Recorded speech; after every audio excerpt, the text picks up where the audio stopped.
I noticed anytime I get a copyright strike, it always says the name of the file I'm editing. I don't really know how they can read that, so I decided to change the file names around. So next time I get a copyright strike, TLC, it's gonna say this. You TLC, this is a review. Fair Rights, episode 7. Dee-man Johnson III, once again, talking shit, but you gotta love it, right? Hey friends, it's Dee-man Johnson III, and today we're gonna talk about Before the 90 Days, Season 7, Episode 6. I guess that's right. There are so many intros, so little time. This time we are talking about Loren, and he's taking his happy boner pills. And by happy boner pills, I mean they're not so happy because his boner likes to spew gunk up. And not the happy gunk, more like an angry gunk. Just got back from the clinic. Do you have gonorrhea? What do you know?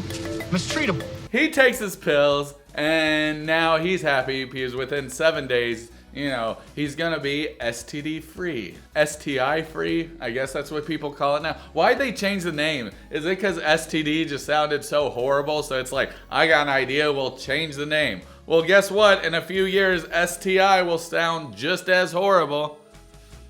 Or maybe they're trying to say that there's a difference between the two, infection and disease. I don't know, man.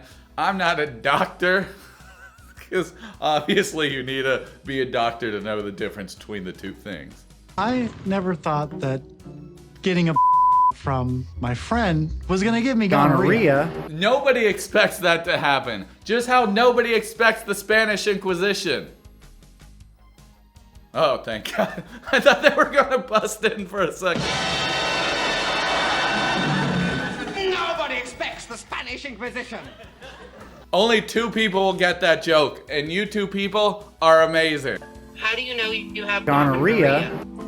Well, I got the text message for my Halloween date, and then I'm like, wow, I do have discharge coming out of my penis. Like, you didn't question it before? Or were you like, maybe flying and being in the Philippines has just made discharge come out of my penis. That's weird, but I'll get over it.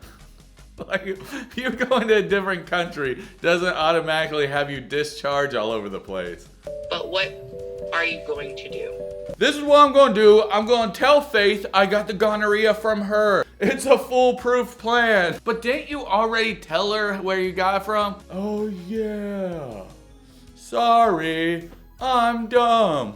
Now Faith is in a room with all her friends, and they're there to discuss about Loren and her American boyfriend. I like how he calls her my Filipino girlfriend, but they're equally as bad because they're always like, your American boyfriend. How's your American boyfriend? Oh, he's your American boyfriend. American. Kumusta na Joel? Ano pili? May apam. So this is my real question. How many of these people are lady boys in this room? So I don't know if this is offensive, but I've devised a ranking system to see who's a lady boy and who's not. I have percentages, I have a pie chart and everything. So let's go check out who's a lady boy. That person to the left, that I would say that's about 99% a lady boy. If we find out any different, I will be completely shocked. The person on the right, that's a boy lady. Okay, I'm about 80% sure that's a boy lady. There's still about 20% that I'm like, okay, they might have actually been born a guy, but I don't know. Just looking at it, I'm thinking boy lady. All right, let's see her other friend who's crying. Okay, she's crying. I'm gonna say that's a 100% lady. No lady boy in her, or I guess a 0% lady boy.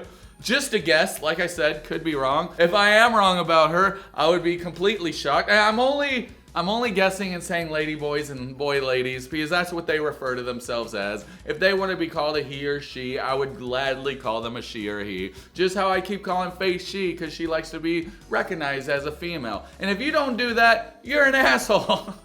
And I'm an asshole too. But at least I'm asshole enough to be cool to let them know that, hey, guess what? I will call you by the pronoun you want to be called because it doesn't hurt me any. It doesn't bother me. It doesn't even do it. The worst thing that I have to do now because of the pronouns is whenever I'm filing a job application or any application, it says, what are your preferred pronouns? And to that, I always answer the same thing, and it's Harambe. Di ba nadaanan kayo? Kasi may tulo daw siya.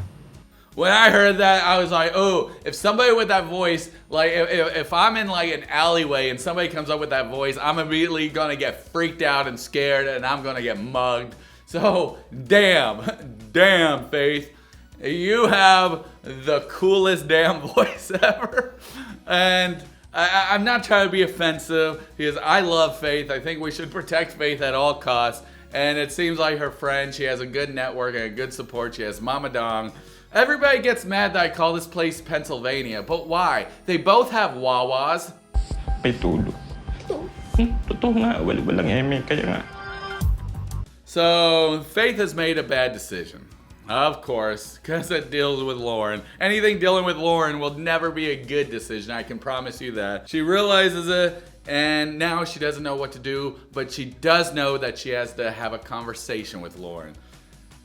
Ooh, I have a feeling Loren's gonna weasel his way back in. And, I mean, honestly, this relationship should end just because I feel so bad for Faith and Loren started off on the totally wrong foot. Now, maybe if Faith can accept that, then maybe we can too. But until then, I say, Loren, next time you try and get, into a relationship, be upfront and open. Loren says that you might be able to change.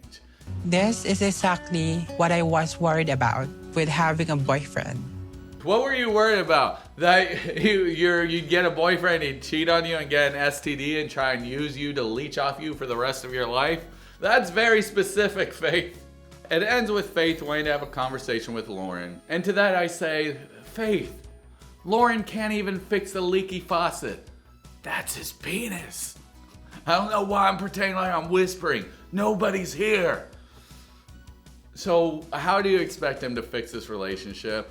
I don't expect him to fix anything. I don't see it happening. If you do, let me know. Write down in the comments. But that's it for this episode on Loren and Faith. We got to see a little bit more about Loren and a little bit more about how Faith feels about all this. And Loren is just going through it with a smile on his face.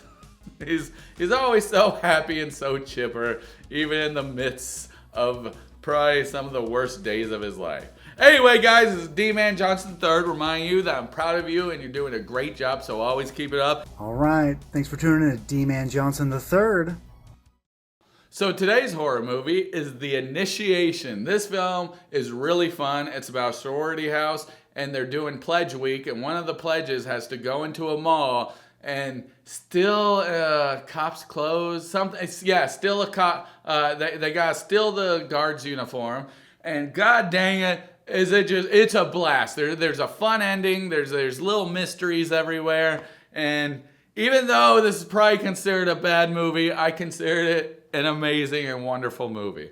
Today I'm going to give out a free movie, and it's going to be Spiral from the Book of Saw. You can click the QR code, or you can scan that, or you can like copy and paste the code or whatever, and you can digitally download it. This is only available for one person, so if you're that one lucky person who takes it, please comment down below and let us know that you redeemed it so nobody else tries to redeem it and they don't feel horrible. All right, guys. Dee-man Johnson III, out. God, don't ever say that again. That's so lame. All right.